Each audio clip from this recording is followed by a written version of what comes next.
افلا يتدبرون القرآن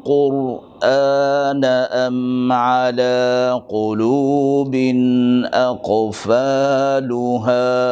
تو کیا یہ لوگ قرآن میں غور نہیں کرتے یا دلوں پر قفل لگ رہے ہیں؟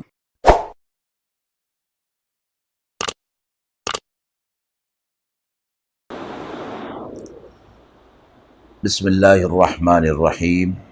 السلام علیکم ورحمۃ اللہ وبرکاتہ۔ ناظرین کرام، درس قرآن مجید کے اس پروگرام میں آج ہم سورۃ النساء کی آیت نمبر 39، 40، 41 اور 42 کا ترجمہ اور تفسیر پیش کر رہے ہیں۔ اعوذ باللہ من الشیطان الرجیم، بسم اللہ الرحمن الرحیم۔ وماذا عليهم لو آمنوا بالله واليوم الآخر وأنفقوا مما رزقهم الله وكان الله بهم عليما إن الله لا يظلم مثقال ذرة وَإِن تَكُ حَسَنَةً يُضَاعِفْهَا وَيُؤْتِ مِن لَّدُنْهُ أَجْرًا عَظِيمًا فَكَيْفَ إِذَا جِئْنَا مِن كُلِّ أُمَّةٍ بِشَهِيدٍ وَجِئْنَا بِكَ عَلَى هَٰؤُلَاءِ شَهِيدًا يومئذ يود الذين كفروا وعصوا الرسول لو تسوى بهم الأرض ولا يكتمون الله حديثا۔ آیت مبارکہ کا ترجمہ ملاحظہ فرمائیں۔ اور کیا نقصان تھا ان کا اگر اللہ پر اور قیامت کے دن پر یہ ایمان لاتے اور اللہ کے دیے ہوئے رزق میں سے، مال میں سے خرچ کرتے۔ اللہ کو ان کی اچھی طرح خبر ہے، بے شک اللہ کسی پر ایک ذرے کے برابر ظلم نہیں فرماتا، اور اگر نیکی ہو تو اس کو بڑھا دیتا ہے اور اپنے پاس سے اجر عظیم عطا فرماتا ہے۔ پھر کیا حال ہوگا جب ہم بلائیں گے ہر امت میں سے ایک گواہ، اور بلائیں گے آپ صلی اللہ علیہ وسلم کو ان لوگوں پر گواہ۔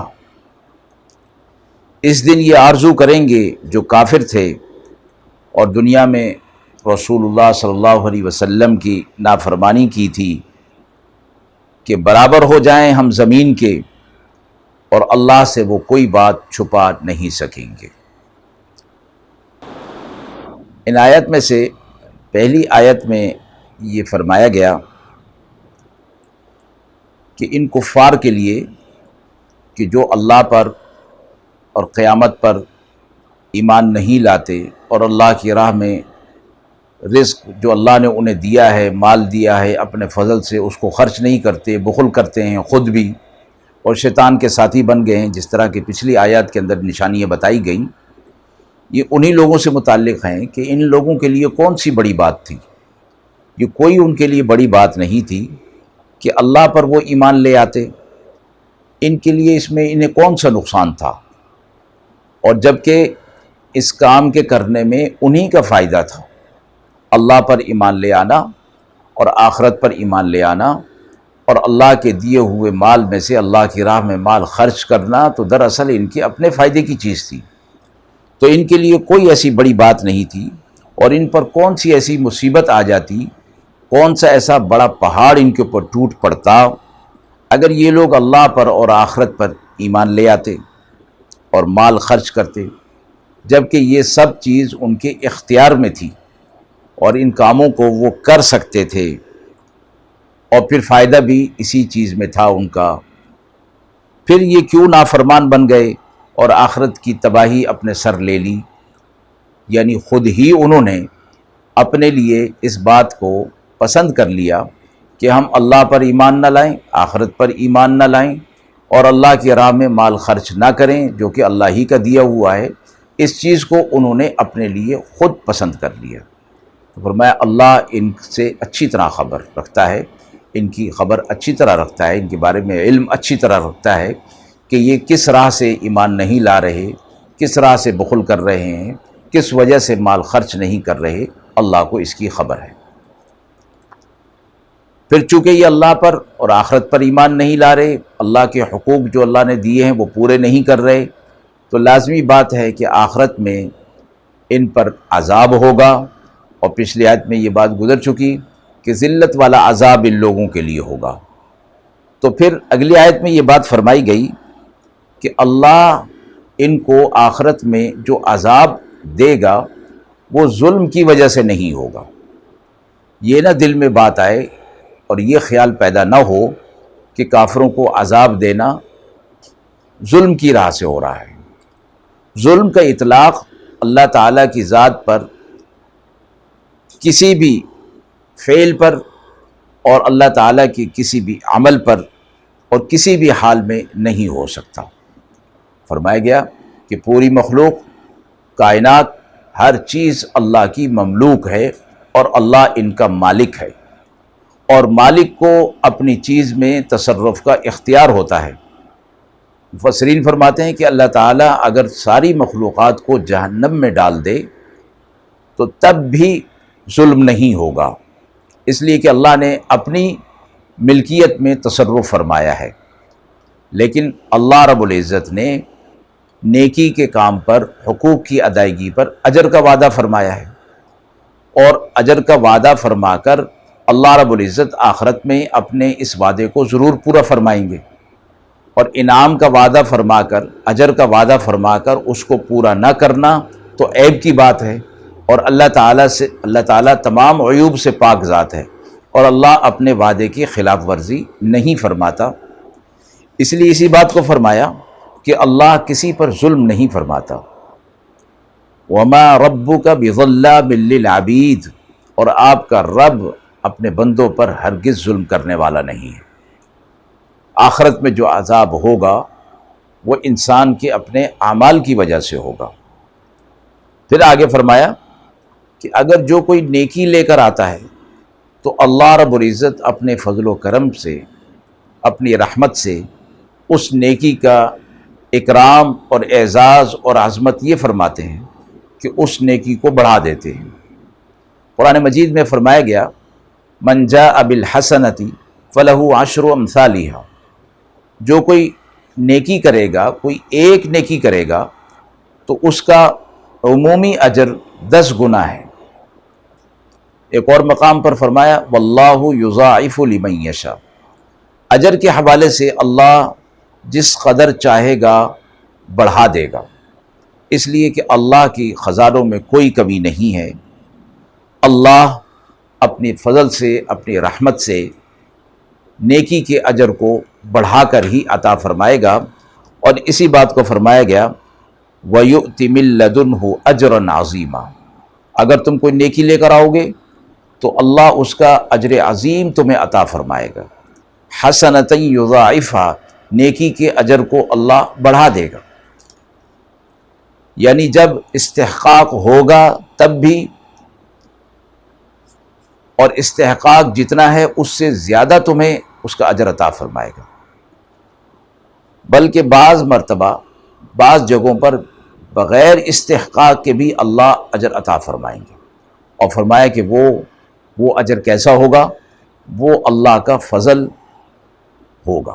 یعنی اللہ اپنے فضل سے اجر عطا فرمائیں گے۔ آگے فرمایا فَكَيْفَ إِذَا جِئْنَا مِن كُلِّ أُمَّةٍ، قیامت کے منظر پیش کیا گیا کہ ایسے لوگ کہ جو دنیا کے اندر کفر کر رہے ہیں، اللہ کی نافرمانی کر رہے ہیں، اللہ کے رسول صلی اللہ علیہ وسلم پر ایمان نہیں لا رہے، ان کی اتباع نہیں کر رہے ہیں، ان کا حال کیا ہوگا کہ جب ہم ہر امت میں سے جو اس کی طرف نبی کو بھیجا گیا ہوگا گواہ کے طور پر بلائیں گے، اور اس سے پوچھا جائے گا کہ تم نے اللہ کا پیغام ان تک پہنچا دیا تھا؟ تو وہ سب گواہی دیں گے کہ اللہ تو بھی گواہ ہے کہ ہم نے تیرا پیغام ان بندوں تک پہنچا دیا تھا۔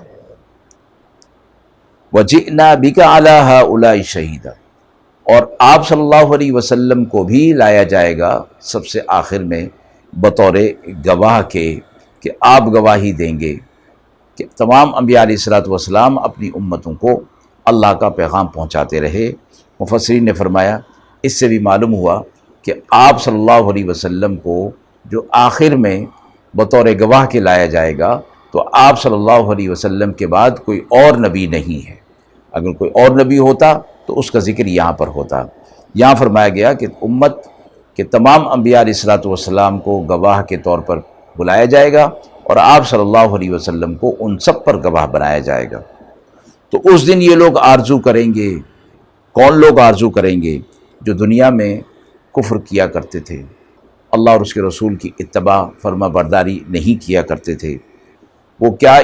آرزو تمنا کریں گے کہ وہ زمین ہو جائے، مٹی ہو جائیں، مٹی میں مل جائیں، کیونکہ وہ دیکھیں گے قیامت کے دن حدیث مبارکہ کے مفہوم کے مطابق کسی جانور نے دوسرے پر ظلم کیا ہوگا تو اس جانور کو لایا جائے گا اور اس کا بدلہ دلایا جائے گا، اور اس کے بعد پھر انہیں مٹی کر دیا جائے گا۔ تو یہ کفار جو دیکھ رہے ہوں گے وہ بھی حسرت اور تمنا کریں گے اور چاہیں گے کہ ہم بھی مٹی ہو جائیں اور ہمارا بھی حساب کتاب نہ ہو اور ہمیں عذاب سے دوچار ہونا نہ پڑے۔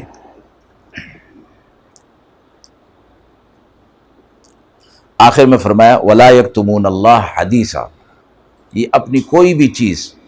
اللہ رب العزت سے چھپا نہیں سکیں گے، اپنے اعمال کو چھپا نہیں سکیں گے۔ اللہ ان کا اعمال نامہ ان کے سامنے کر دے گا، اور فرمایا کہ پھر جب یہ اپنے برے اعمال کا انکار کریں گے تو پھر اللہ رب العزت ان کے منہ پر مہر لگا دیں گے، پھر ان کے اعضاء ان کے برے اعمال کی گواہی دیں گے۔ یہی معنی فرمایا گیا، چھپانے کی یہ کوشش کریں گے لیکن چھپا نہیں پائیں گے، تمام برے اعمال ان کے سامنے لائے جائیں گے۔ وآخر دعوانا ان الحمد للہ رب العالمین۔